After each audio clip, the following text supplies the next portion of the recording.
Glória a Deus nessa 16ª Semana Teológica. E, como já venho dizendo, é um prazer recebê-los. Diana, paz do Senhor. Sintam-se à vontade, né? Estejam em casa, porque a casa também é de vocês. Vamos aproveitar que estamos de pé e vamos fazer a oração, né? Como a pastora Cristina, nos conclamou a fazer. Senhor nosso Deus e Pai, em nome de Jesus, nós estamos felizes por estarmos presentes aqui mais uma noite. Obrigada, Deus querido e santo, que o Senhor possa falar grandemente ao nosso coração nesta noite, que todos os alunos, meu Deus, possam se sentir seguros, meu Deus, naquilo que vão apresentar esta noite. Abençoa também o professor Renier, que vai nos trazer a palestra, que todas as coisas que acontecerem aqui, Senhor, seja para a honra e glória do teu santo e glorioso nome. Nós te louvamos, te agradecemos e te bendizemos em nome de Jesus. Amém? Podeis sentar. Hoje nós vamos falar sobre a graça, né? Uma das solas, sola gratia. O mérito é todo meu. O professor Renier vai fazer uma análise do poder atribuído às obras e sacrifícios humanos, no intuito de agradar a Deus e que contribuem para o homem desconhecer a sua graça. Então, neste momento, nós vamos passar a oportunidade para o professor Renier, que vai estar nos trazendo essa palestra, que os irmãos estejam atentos ao que o Senhor vai falar aos nossos corações. Amém?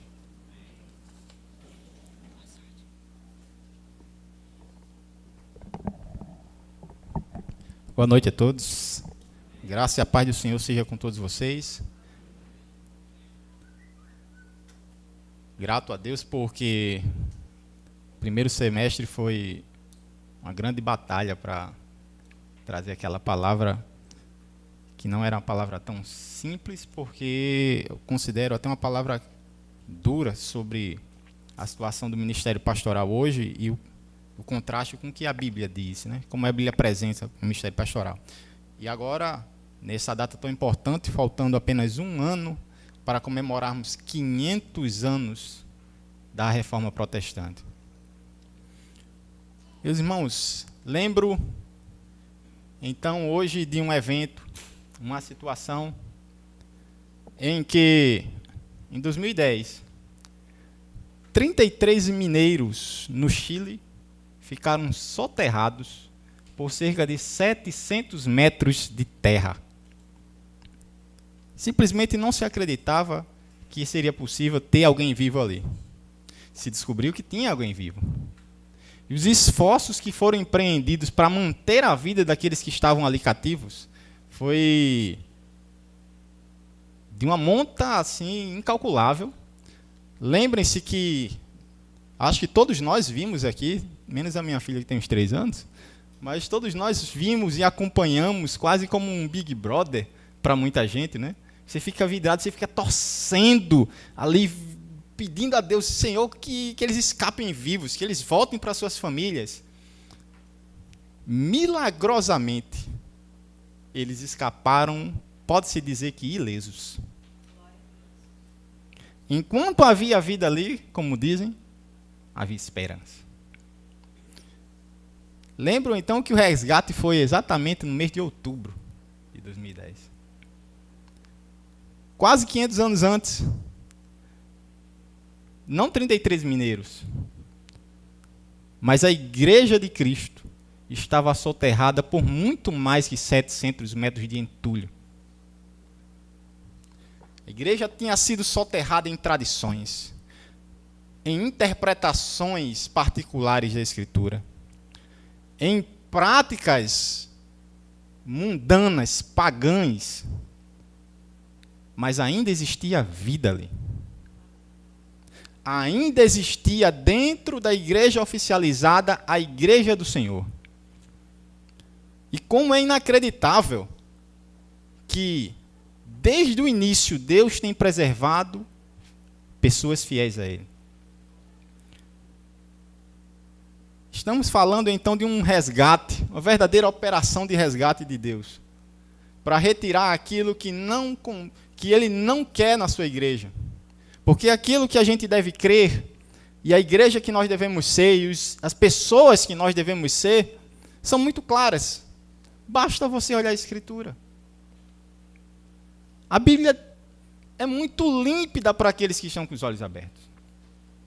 Foi assim na época do Antigo Testamento. Deus manteve pessoas fiéis. E foi assim também na história da igreja. Também no mês de outubro, o Senhor começou a fazer algo. Mas eu digo começou de uma forma interessante, porque bem antes deste personagem, Lutero, muitos outros já estavam pregando sobre graça, sobre retorno à Escritura. Como lembrar de John Hus, que até o fim, que morreu apenas dizendo, me prove na Escritura que eu estou errado. E morreu. Como não lembrar de Wycliffe? Mais um que pregou o retorno à Escritura.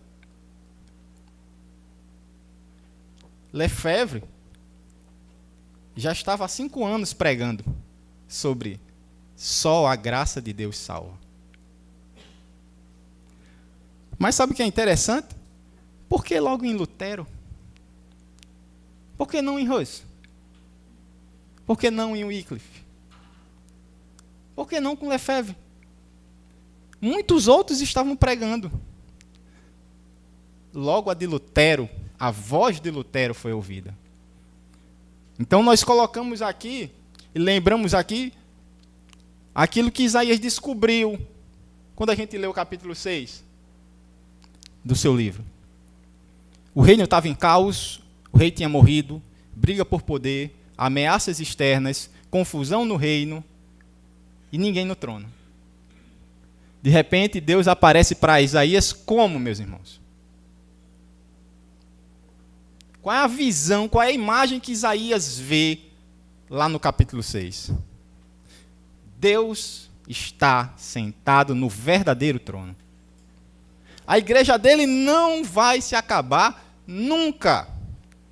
Por mais que tenha um monte de entulho. E nós já vimos aqui, segunda e quarta, que nós temos ainda muito entulho para tirar. Pela graça de Deus, eles vão ser tirados.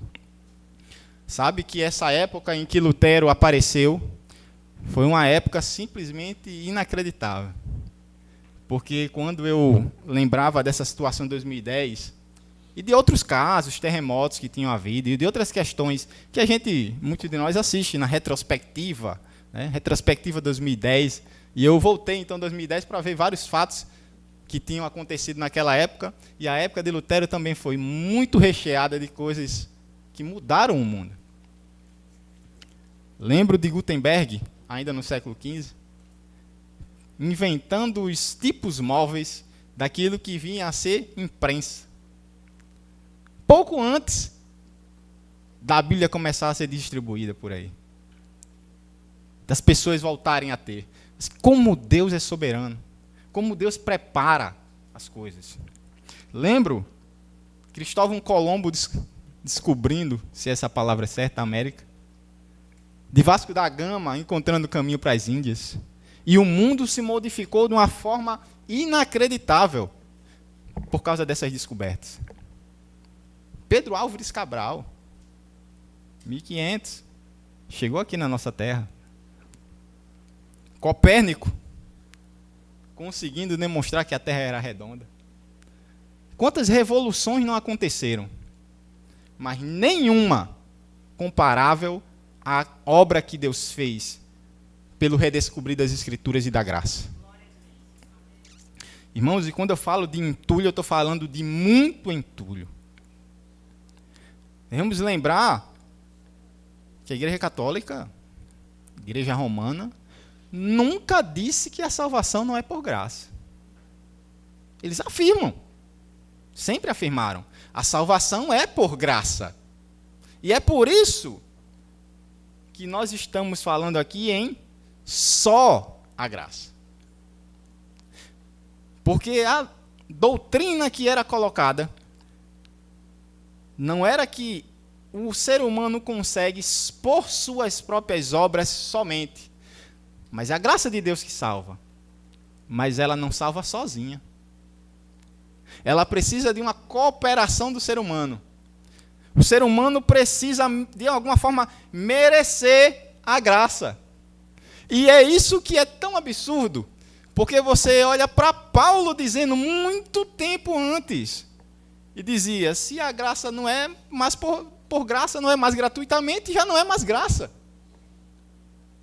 Mas como é então que o ser humano, como é que Lutero, em que ambiente Lutero estava, para compreender ou para enxergar como é que era colocado na mentalidade das pessoas de que você alcançava a salvação?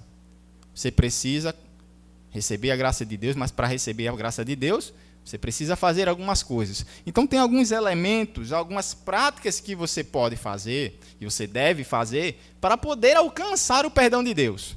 Alguma delas, oração. De preferência acompanhada de jejum e vigílias. O que é que isso tem a ver? Tem a ver com sofrimento do corpo. Você precisa se castigar sua carne, para poder merecer a graça de Deus. Mas sabe o que é interessante? Porque eu conheci a Cristo aos 13 anos. Então eu estou na igreja há 21 anos. E sabe que eu cresci, sim, num ambiente, e vejo muitas pessoas até hoje compreendendo a oração assim, jejum assim, vigília assim. É um sacrifício, é uma espécie de sofrimento que você tem que passar para Deus ver e dizer, esse é um bom filho, esse merece a minha bênção.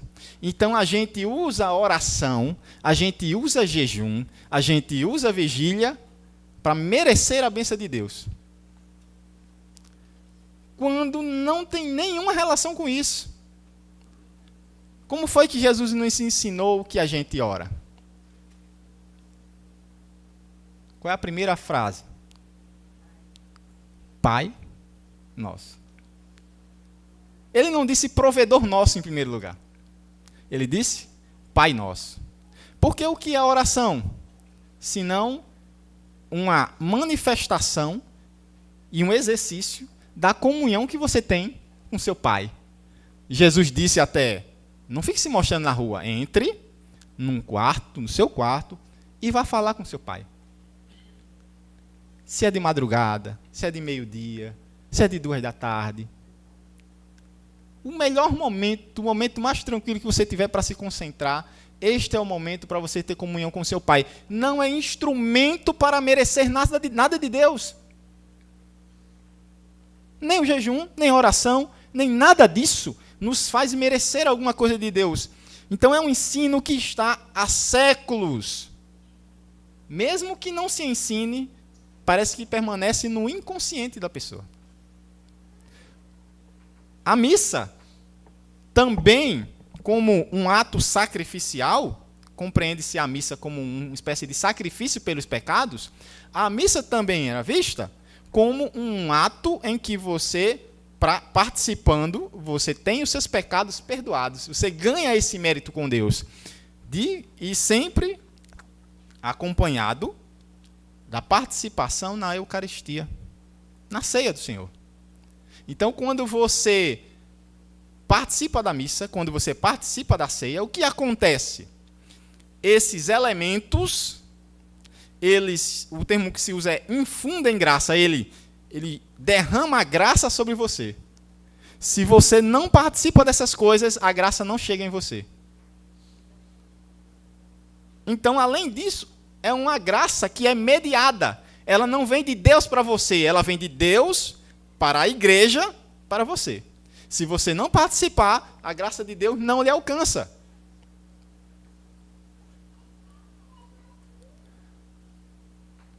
Nós corremos também um sério risco de pensar assim, hoje eu não estou com vontade de ir para o culto, não. Eu estou tão cansado, trabalhei, tive que retelhar minha casa aqui, sei lá, eu briguei com a mulher, estou com a cabeça cheia, não quero ir para o culto hoje, não, estou cansado. Aí vem aquele sentimento de culpa. Não de culpa assim, caramba, mas Deus é tão digno.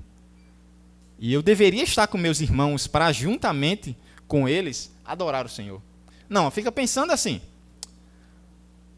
Eu preciso ir para o culto, porque vai que eu não vou para o culto e aquela bênção não chega. Vai que eu não vou para o culto e Deus me manda um castigo. Essa mentalidade é a mesma mentalidade que Lutero foi simplesmente jogado nesse ambiente onde você tem que esforçar com tudo que você tem para merecer alguma coisa de Deus. Não é muito distante do que a gente vive hoje. Esmolas, penitências de todas as formas possíveis, peregrinações, venerações a relíquias e tantas outras práticas que você tinha que fazer para ser digno, para ganhar um crédito com Deus.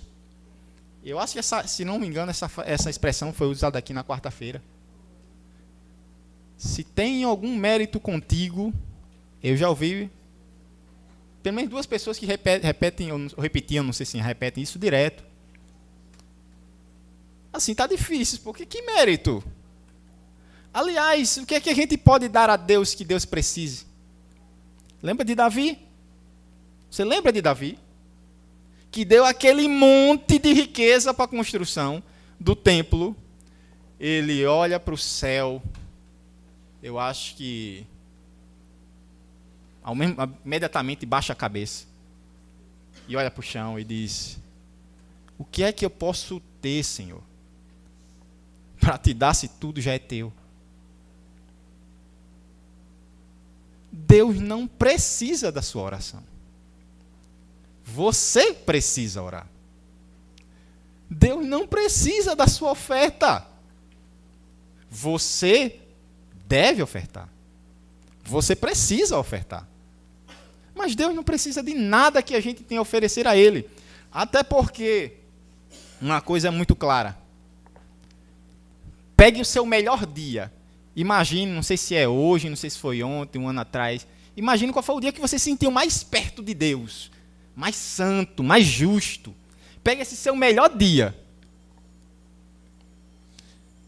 E comece a analisar as coisas boas que você fez nesse dia. Um pobre que você ajudou.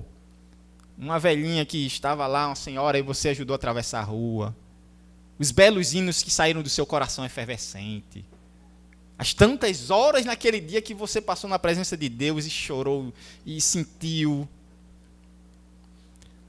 Pegue todas essas suas obras e agora olhe com os óculos de Deus. Estão completamente encharcados de sujeira. Nos nossos melhores dias, as nossas melhores obras ainda são injustas. Agora imagine qual é o quadro descrito para nós. Se o Senhor diz assim: as vossas justiças, Deus não está falando das nossas injustiças. Deus está falando das nossas justiças, das coisas boas que a gente tem, que a gente faz. As suas justiças são para mim trapos imundos. Deus compara o melhor que há em nós com o único padrão que existe para nos julgar. Ele mesmo. Que o punia fisicamente. Depois ele vai para a escola, seus professores estão numa época que os professores punem, disciplinam fisicamente. Ele teve a mente formada para compreender assim, que eu tenho que andar direitinho, porque senão a vara vem sobre mim. Então o que ele pensa de Deus? Ele diz: eu procurei Deus e só encontrei um carrasco. Minhas palavras, mas foi isso que ele disse. Ele não conseguia enxergar Deus de outra forma que não fosse de um juiz irado e pronto para derramar sua justiça sobre esse miserável pecador. Mas a Bíblia descreve esse quadro. A ira de Deus é a resposta de sua justiça à nossa pecaminosidade. A questão é como encontrar alívio verdadeiro para a nossa alma. Como achar perdão? Através dessas práticas, simplesmente é impossível. E Lutero foi testemunha disso. A ponto de ele ter se tornado um monge agostiniano, de uma ordem de rigidez. que pregava isso, penitência, muitas horas de oração, vigílias, jejuns extremos, que é para o seu sofrimento lhe trazer alívio, mas ele não conseguia. Até que ele foi lá para o seu confessor, aquele que ele todos os dias ia confessar seus pecados. Dizem que ele gastava umas 4 horas listando seus pecados. E não conseguia alívio para sua alma, ainda assim. Até que o seu confessor disse: busque seu consolo nas chagas de Cristo. Vá lá para a cruz. Mas isso ele não conseguiu ainda saber na prática como é isso, como funciona isso. E eu lembro muito da cena que descreve John Bunyan, outro homem, se você tiver a oportunidade, leia Graça Abundante para o Mais Miserável dos Pecadores, o diário que ele escreveu na prisão. 12 anos preso por pregar o Evangelho. E ele, quase todo o livro é do seu tormento pelo pecado. Ele não conseguia também achar alívio. Então ele cria naquela história a passagem em que o cristão ouve da situação em que ele se encontra com a sua cidade, debaixo da ira de Deus. Ele, então, vai em busca do caminho para a cidade celestial. E tem a cena, para mim, a mais bela, juntamente com a cena final, que é quando ele encontra a cruz. E se você já assistiu o filme, ou já leu o livro, pelo menos ilustrado, você deve ter se preparado com a imagem desse personagem, com uma grande bolsa nas suas costas, insuportável, e que ele fazia de tudo para descobrir e não sabia como se livrar do peso que havia sobre ele. Mas a cena é sublime. Quando ele chega diante da cruz, algo miraculoso acontece. Aquele peso simplesmente cai das suas costas. E ele diz que rola ladeira abaixo para uma gruta, um sepulcro, de onde nunca mais se viu o peso. Eu não quero nem continuar, porque isso é tema para amanhã. É em Cristo, viu? É em Cristo que a gente recebe graça. Então Lutero começou a ensinar na universidade. Ele ensina um livro e depois vai para Romanos. E ele começa a se preparar. No ano anterior, a data que nós estamos falando aqui, lá de Wittenberg, ele começa a se preparar e ele se depara com um texto tão simples e tão poderoso. O justo viverá pela fé. Eu não sei se você já sentiu o peso de pecado. Eu digo assim porque nós vivemos num tempo onde pecado não pesa mais. Culpa, como a de Bunyan, como a do próprio Lutero, como a de Agostinho, culpa não existe mais. As pessoas simplesmente acham que está tudo bem e que o que ele faz está tranquilo, porque afinal de contas Jesus já morreu na cruz e a graça de Deus já veio. Então não há nenhuma culpa por nenhum pecado. O pecado se tornou algo dócil, um bichinho com quem a gente convive. Entende? Não é mais um leão querendo lhe devorar. É um gatinho de estimação. E você convive muito bem com o pecado hoje. Ah, meus irmãos, nunca vai entender o que é graça. Pode ter muitos anos de crente. Pode ter lido a Bíblia toda. Pode ter se formado com lauréis no seminário. Não vai saber de verdade o que é graça. Só sabe que é graça aquele que olhou para si e viu suas misérias. Então eu recordo de outro livro que para mim foi muito marcante na minha vida. Dorian Gray. Conhecido como Retrato de Dorian Gray. Você já deve ter visto que, de uma forma não explicada, nem no livro, a alma de Dorian Gray vai para um quadro que é pintado. Um belo quadro que é pintado. E a partir dali, Dorian Gray começa uma jornada de escuridão na sua vida. E ele vai se tornando cada dia mais depravado, mais maligno, mais perdido, mais sem qualquer amarra de caráter, de valor. Mas ele permanece tão belo quanto na sua juventude. Ele sequer envelhece. Mas então, certo dia, um amigo, querendo descobrir o que acontecia, depois de muito tempo, ele descobre o quadro, guardado numa sala, a 7 chaves, para ninguém nunca descobrir. E quando ele contempla o quadro, ele não contempla outra coisa, senão a alma de Dorian Gray. Fétida, podre, desfigurada, horrível. O próprio Dorian Gray guardava para não ver. Lembra o que Jesus disse? A luz veio ao mundo, mas os homens fogem da luz e não se aproximam da luz, porque eles amam as trevas. E por que amam as trevas? Porque suas obras são mais, e eles não querem nem sequer eles mesmos enxergar a sua podridão. Foi isso que Lutero descobriu naquele dia.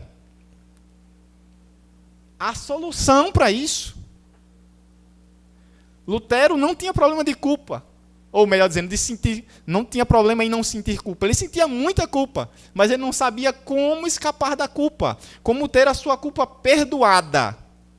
Não de tomar um remédio para cessar a dor da culpa, mas o problema continuar lá. Ele queria a cura para o seu problema. Então ele começa a ensinar: o justo viverá pela fé. O justo pode ter comunhão com Deus, ele pode receber a comunhão com Deus pela fé. E depois de mais ou menos um ano estudando e ensinando, em sala de aula, trabalhando isso, ele vai até a catedral e prega 95 afirmações. E convoca qualquer um que queira discutir com ele o valor que tem você usar seus méritos, você comprar perdão. Ah, gente, alguns hoje não sentem culpa, e outros só preferem tomar o remédio da dor de cabeça. Aplacam a culpa da sua consciência, ao invés de buscar a cura da sua alma. Isso é muito sério. Quanta gente já não morreu porque sentia dor de cabeça, sentia dor de cabeça, sentia dor de cabeça, e era só no remédio. E não sabia que aquilo vinha de um problema até curável. E o problema vai se agravando, vai se agravando. Se você não perceber, se você não reconhecer o seu grande problema, a sua doença, você não procura ajuda. Não é assim que dizem do pessoal que tem problema com algum tipo de vício? Primeira coisa a fazer: reconheça que você é dependente. Se você não reconhecer, você não procura ajuda. Então, elenco quatro questões. Uma que a gente já está falando aqui. Nossa condição miserável. Vocês lembram? Tentem lembrar aí como a Bíblia chama as pessoas que estão sem Deus. Eu ainda não encontrei na Bíblia nenhuma expressão tipo assim: aqueles que estão sem Deus são amigos do Evangelho. Eu não estou dizendo que você deve estar entre nós um filho do inferno, que na nossa igreja. Não, gente, claro que você vai receber bem. E não vai receber bem porque quer ganhar aquela pessoa, você vai receber bem porque é típico de um cristão receber bem. Mas a expressão amigo do Evangelho está dizendo: está tudo legal. Tudo bem, ele é próximo do Evangelho. A primeira afirmação do Evangelho é: Deus criou todas as coisas, inclusive nós. Mas a segunda é: nós nos desviamos de Deus. A tal ponto que a Escritura diz: estamos cegos. O inimigo, Deus desse século, cegou o entendimento daqueles que estão sem Deus, que não conseguem compreender e muito menos aceitar a veracidade da sua necessidade da graça de Deus. Estão perdidos, irremediavelmente perdidos. Não estão perdidos perto de casa, não. Fizeram o filho pródigo, o famoso filho pródigo. Foi para uma terra longínqua, para não ter nem lembrança do pai, nada que fizesse memória. Esse foi Adão. Esses fomos nós. Filhos que nos desviamos para muito longe do pai. A Bíblia diz que nós estamos terrivelmente doentes. É assim que a Bíblia diz? Perto de morrer? Ah, não é não? Sim. Moribundos na cama, no UTI de Deus. Tem certeza? Pois é, a Bíblia diz que nós estamos mortos. Gente completamente desconectada. Estou falando de nós seres humanos, certo? Sem Deus.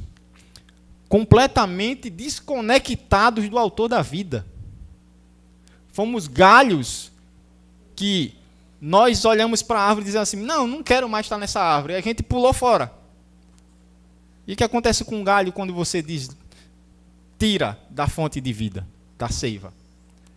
Seca e morre. E o que a Escritura diz que acontece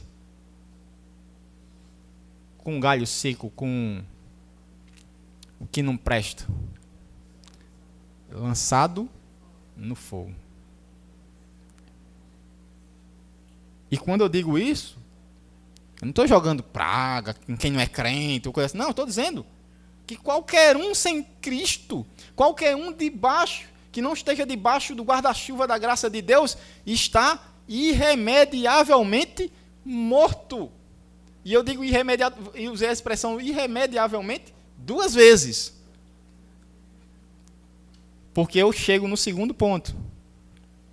Não só o homem está numa situação de miséria, perdição completa, mas ele é completamente incapaz de sair dali por conta própria. Não vai dar certo a vida de ninguém na eternidade se você caminhou sem Deus nessa vida. Alguém diz assim, mas Deus não pode ser injusto, Deus seria injusto, Deus é amor, Deus vai salvar todo mundo e está tudo muito bem. E que conversa é essa? Porque inferno é algo que um Deus de amor não faria bem. Depende do que você entende por inferno. Eu leio a Bíblia, particularmente, e entendo assim. Existem 2 grupos de pessoas. Aliás, é assim desde o início, se você olha os descendentes de Caim, os descendentes de Sete, e ali já começa 2 linhagens claras, 2 maneiras de viver completamente opostas. Existem aqueles que reconheceram suas misérias, reconheceram que eram, como Lutero diz, somos nada mais que mendigos, gente que não tem nada no bolso, que depende da ajuda externa, e que se prostam ante essa cruz, e de que recebem o perdão vindo dele gratuitamente, e de que andam perto de Deus por toda a vida, buscando viver para a sua glória, buscando obedecê-lo, amando, respondendo ao seu amor. E existem aqueles que dizem, não, eu quero seguir os meus próprios caminhos, eu quero estabelecer os meus próprios princípios e valores, meus próprios objetivos, eu determino qual o meu caminho. Puro Adão. Puro Adão. O que é verdade para mim? Veja só. Então imagine que aqui é a linha da eternidade. Nada diferente vai acontecer depois que tiver julgamento. Não vai ter nada diferente, não. A linha, o caminho, continua igual. Aqueles que andaram com Deus nesta vida permanecerão andando com Ele, só que agora muito mais próximo. Aqueles que quiseram, que decidiram andar sem Deus nessa vida, permanecerão sem Ele. Só que hoje ainda existe algum lampejo de luz sobre todo ser humano. Ainda existe valor, ainda existe bondade, ainda existe o desfrutar do sol, da natureza, o trabalho, a alegria. É possível, sem Deus, ainda sorrir. Ok? É possível. A gente aí nessa hora aqui está num iate, comendo lagosta, se divertindo, e sorrindo, e cantando, e se alegrando. E não acredita em Deus, e despreza Jesus. Ele resolveu seguir assim. Mas nesse dia, toda a fonte que ainda corre um pouco, vai ser cortada. Por isso que eu não imagino o inferno com fogo. Eu imagino o inferno assim, você sozinho por toda a eternidade. Sem ninguém, especialmente sem Deus. Sem nenhum pingo de qualquer coisa boa no seu coração. Só vazio.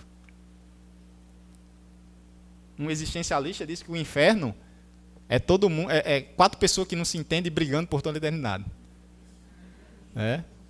Ele diz: o inferno são os outros. Eu digo, para mim, inferno é simplesmente o desvincular completo entre homem e Deus. É Deus dizendo: eu ainda fiquei um tempo com você, apesar de você ter me desprezado, mas agora vou lhe dar tudo o que você desejou. Você vai seguir para sempre, sozinho. O homem não tem como escapar disso. Mas quais são as armas, então, que o homem usa? Desde o princípio, religiões pagãs. Religiões pagãs era assim. Precisamos de uma boa colheita. E, além das bênçãos, não venham as pragas. Então, nós precisamos agradar os deuses para poder ele nos conceder isso. Porque se a gente não fizer isso, eles vão ficar com raiva da gente e vão mandar a praga. Então, a gente faz sacrifício para agradar e, em troca, merecer alguma coisa boa.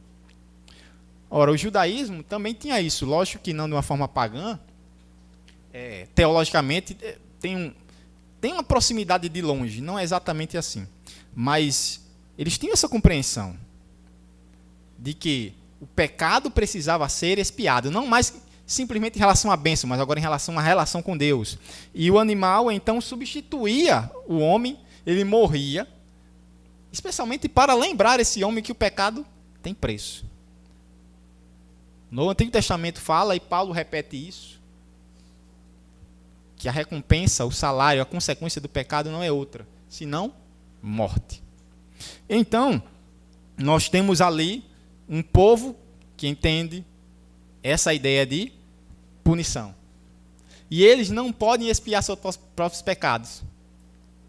Mas os animais que ali morrem, estes recebem a penalidade. Pois bem, o tempo avança um pouco, isso continua. Mas já na época de Jesus é muito claro que um outro tipo de sacrifício tinha surgido. Era o tipo de sacrifício chamado legalismo. Deus tem a sua lei estabelecida e você tem que cumprir cabalmente. Se você se desviar 1 milímetro, acabou-se a bênção de Deus para você. Você tem que andar direitinho para merecer. E é possível, segundo eles diziam, é possível andar assim. Você pode e deve merecer a salvação, a tal ponto que eles se tornaram arrogantes, autoconfiantes, o que não era de lá simplesmente, lembra? Os salmistas, os profetas, todos falaram contra isso. Um Israel que confia nas suas forças, nas suas alianças, nas suas riquezas, no seu exército. E o salmista diz, não, uns confiam em carros e cavalos, nós confiamos é no Senhor. De onde virá o meu socorro? Grita o salmista em desespero. Vem do Senhor que fez o céu e a terra. Fora de si, sempre fora de si. Mas o legalismo olha para si e diz, eu posso. Eu tenho condição de andar tão bem que Deus vai me abençoar. E aí alguns cantam, Deuteronômio 28, 29, né? Se tu andares e tal, o Senhor vai te abençoar. Mas a promessa dizia assim, você vai receber tudo isso, desde que você cumpra todos estes mandamentos. Então ninguém recebe bênção nenhuma por merecimento, porque todos nós transgredimos. Todos nós.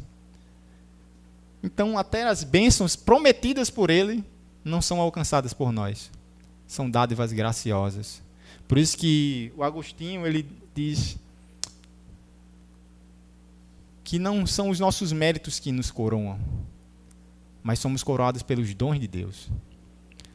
Até mesmo quando ele diz assim, e nós sabemos disso, é lógico que se um filho dele anda bem, se anda em santidade, se anda buscando um coração sincero, reto, penitente, é claro que Deus vai derramar as bênçãos prometidas sobre ele. Mas ainda essas bênçãos prometidas não são mais que pura graça.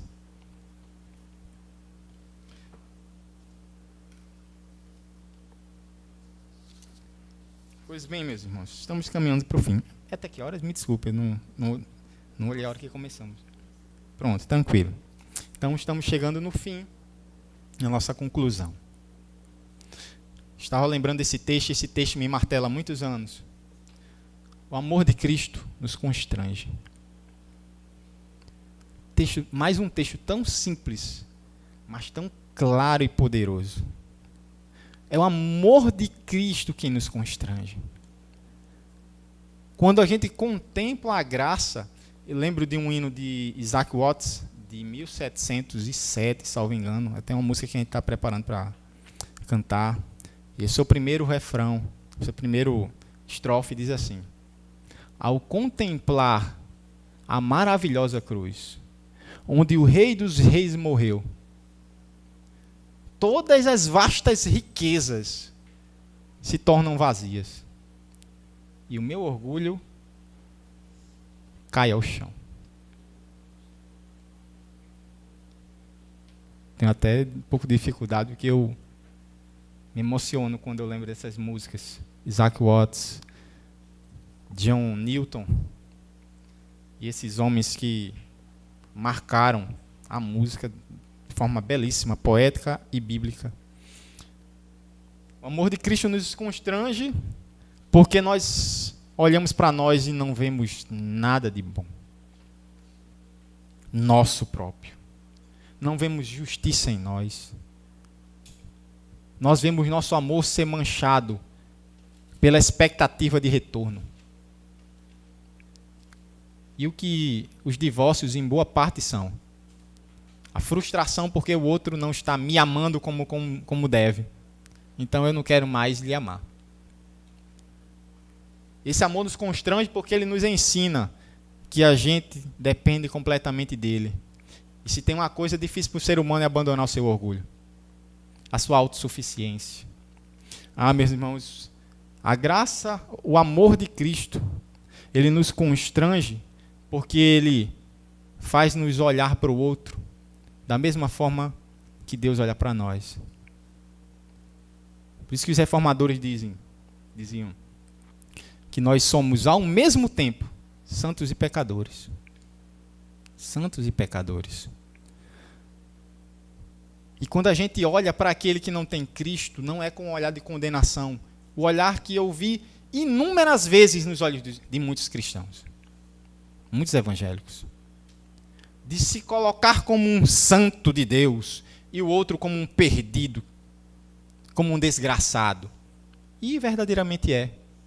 O problema é não olhar para si da mesma forma. Que sem Cristo é a mesma coisa. Por isso que Paulo diz: antes de Cristo vocês estavam em trevas. Mas lembrem, foi Ele quem pegou vocês e os transportou para a sua maravilhosa luz, para o reino do seu Filho amado. Nós somos, e os reformadores também batiam nessa tecla, que todos os pecados que as pessoas do mundo cometem, nós cometemos também. Não estamos isentos do pecado ainda. O glorioso dia vai chegar onde ele vai desaparecer da nossa vida. Mas ainda não chegou. Meus irmãos, a gente reconhece no outro a mesma escuridão, maldade, malícia. Orando ao Senhor e o coração verdadeiramente constrangido de olhar para mim e não ver ainda a vida que poderia ser. Para que Deus seja glorificado em mim de verdade. Para que vidas sintam o verdadeiro amor de Deus. Para que eu consiga, para com o outro, independentemente de quem seja, conseguir derramar a mesma graça que recebi. Então, encerro com essa imagem que me veio à mente. De um lado, ou abaixo, alguém com as mãos vazias. Eu diria, isso é somente a fé. Senhor, tenho nada aqui não. Dependo de ti completamente. Eu queria te ofertar alguma coisa, mas tudo que tenho é nada. Só eu mesmo. Lá de cima, alguém com as mãos cheias de vida, de dádiva, de poder. Isso é só a graça. A única fonte de onde vem qualquer bem para nós. Das mãos de Deus. E deixa para amanhã. E no foco de tudo isso, não nós, necessitados, mas aquele que está estendendo as mãos. O único que pode nos tirar do lamaçal. O único que pode nos ressuscitar. Só Cristo. Amém.